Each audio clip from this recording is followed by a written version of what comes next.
Salve Bânigos do Quimbanda, sejam todos bem-vindos ao canal O Despertar da Quimbanda. Dito isso, já peço para vocês puxarem a cadeira, se acomodar aí no sofá, pegar a pipoca, o guaraná e me acompanhar aí nessa trajetória. Já peço para vocês ativarem o sininho, se inscrever no nosso canal, já curte aqui esse vídeo para dar essa moral para nós. Então torno a repetir, eu não sou dono da verdade, a verdade absoluta ela não existe. Quem prega uma verdade absoluta é o dono da ignorância, pois o conhecimento ele é infinito. E se você aprendeu diferente, tá tudo bem, desde que você entenda que os seus conhecimentos e as suas práticas cabem para você. Dito isso, também quero reforçar que a ideia aqui não é impor e nem empurrar uma verdade para ninguém, mas sim contribuir, trazer aqui discernimentos, fatos históricos, principalmente trazer documentos para que você, meu irmão e minha irmã, possa buscar a sua verdade, possa buscar o entendimento e discernimento do que realmente vai ser tratado nesse vídeo. Não que essa não seja uma revelação profunda, porque realmente a história é muito longa, para poder desmistificar, para poder trazer o entendimento, desossar muito esse assunto, para que a gente possa, de certa forma, combater o discurso negacionista sobre os fatos históricos que acerca a humanidade enquanto formação de sociedade de cultos, religiões e crenças. Então, partimos do princípio para poder trazer aqui para vocês a ideia de quem é o maioral dentro da Quimbanda. Nós vamos ter que retroceder o tempo, nós temos que voltar à história para que todos consigam entender de fato como que se deu a construção desse arquétipo e também dessa força litúrgica. Essa ideia sempre existiu. Sempre existiu. Se existe uma ideia, existe uma ideologia. Se existe uma ideologia, existe uma crença. Se existe uma crença, existe uma história. E isso não pode ser apagado. Só que os argumentos negacionistas em cima da ideia de um maioral com um Baal Zevut dentro da Quimbanda, ou Beelzebub dentro da Quimbanda, dá-se em conta de dizer, mais uma vez, do conhecimento raso, onde as pessoas argumentam que a Quimbanda vem dos povos bantus e que a corruptela da palavra vem, ou seja, a origem, a etimologia da palavra é de origem bantu, que significa cabeças, ou seja, é a junção de vários dialetos, pois quando a gente fala de bantus, são vários dialetos reunidos em um único linguajar. Então nós temos que entender que não é porque hoje nós temos a palavra alface, açúcar, almofada de origem árabe, que nós temos aqui o alface como sendo árabe. Não é porque nós temos um culto com o nome Quimbanda que quer dizer que esse culto é somente africano. Isso não faria nem sentido. Porque nós brasileiros somos multirraciais e multiculturais. É uma terra de multinações e multicrenças e multirraças. E antes mesmo dos povos africanos ser trazidos para terras brasileiras, os primeiros a chegarem aqui no Brasil foram os degradados, aqueles que estavam presos em calabouços na coroa europeia. Esses foram os primeiros a chegar em terras brasileiras para pagar as suas penitências, pagar a sua pena para explorar essa terra. E lá na Europa já se tinha o conhecimento da bruxaria ibérica, da bruxaria medieval, que já sabiam o que eram elementos elementais, o que era o bode, o que era Beelzebub, o que era Bafomé, o que era demônio, o que era Jesus. Esses foram os primeiros a chegar no Brasil. Aqui os fatos. Contra fatos não tem argumento, gente. Como eu disse, eu não sou dono da verdade, mas está aí para vocês ouvirem, lerem e buscarem a verdade de vocês. Somente depois disso nós temos a vinda brutal dos nossos manos, irmãos, antepassados, ancestrais, arrancados das suas terras de origem, que foram os bantus, que ficaram aos longos dos 300 primeiros anos de escravidão no Brasil, que já tinham conhecimento e já tinham a ideia do cristianismo implantada sobre eles, lá em África, lá em Angola, através da conversão do rei de Congo para fazer o escombo com a coroa portuguesa. E isso se reforçou ainda mais dentro das antigas senzalas, aqui em terras brasileiras, com a ideia de cristianizar, catequizar os escravos. Quando eu falo os escravos, eu não estou falando somente dos povos africanos. Tinham povos europeus que também serviam como escravos. Tinham os nativos dessa terra que também serviam como escravos. Nós temos uma ordem cronológica de uma construção de uma humanidade baseada nas suas crenças, culturas e também suas divindades. Ao longo dos anos, ao longo do período histórico, até chegar em Brasil, até chegar em terras brasileiras. Quando nós temos então todas essas ideias já difundidas ao longo do tempo, e quando nós temos a exploração das terras brasileiras, quando os povos bantus chegaram aqui, eles se depararam com os nativos da terra na senzala. Eles se encontraram em uma terra hostil. E ali foi empregado o cristianismo em cima de muito deles. Só que a inteligência ancestral desses povos africanos viram nos nativos da terra aquilo que eles já acreditavam, que eram nas forças da natureza.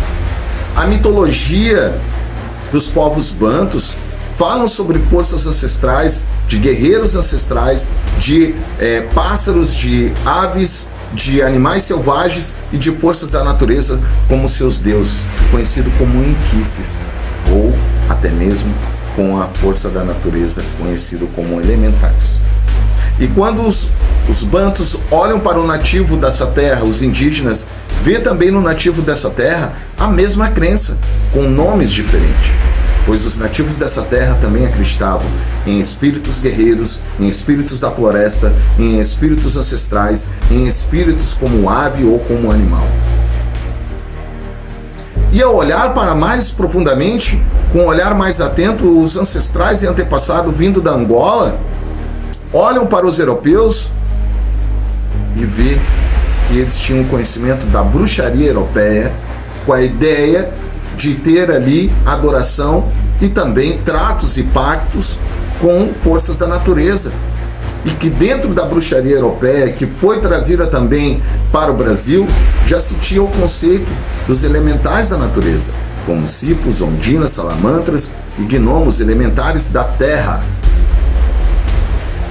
E aí nós temos que entender que ali se tem a construção da ideologia, da ideia, da formatação de um culto ancestral ao poderoso morto. Cada um de nós temos a nossa ancestralidade.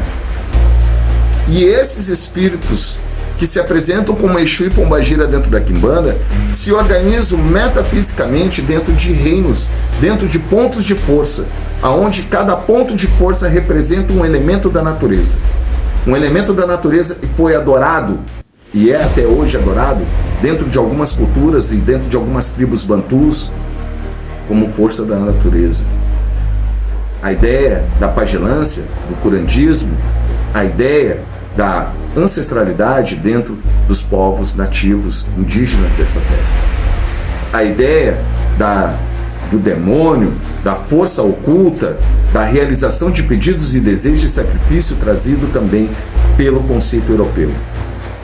Temos então a configuração do conceito de Quimbanda em terras brasileiras, aonde em cada canto principal, que seriam os 4 cantos, nós temos o elemento água, nós temos o elemento fogo, nós temos o elemento terra, nós temos o elemento ar.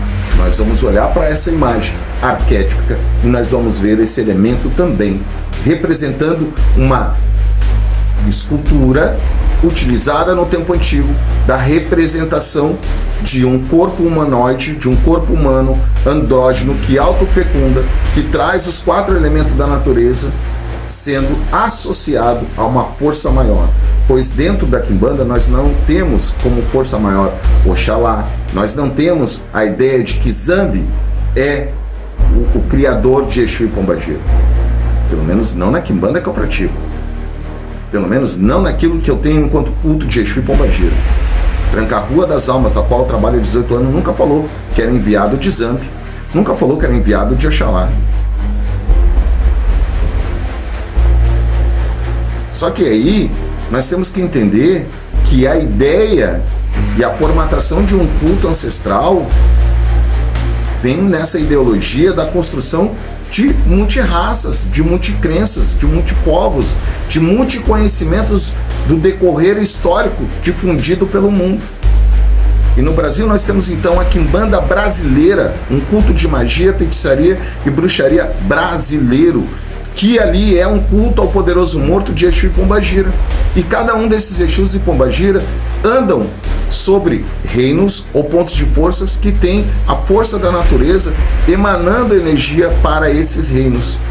E a junção dessas forças da natureza está na representação arquetípica da imagem conhecida como imagem de Baphomet, porém com a ideologia filosófica do que era feito para Baal Zefut, mas também com a ideia da junção do poder e da junção dos 4 elementos da natureza que reina e que emana a energia sobre os reinos de Exu e Pombagira dentro da quimbanda.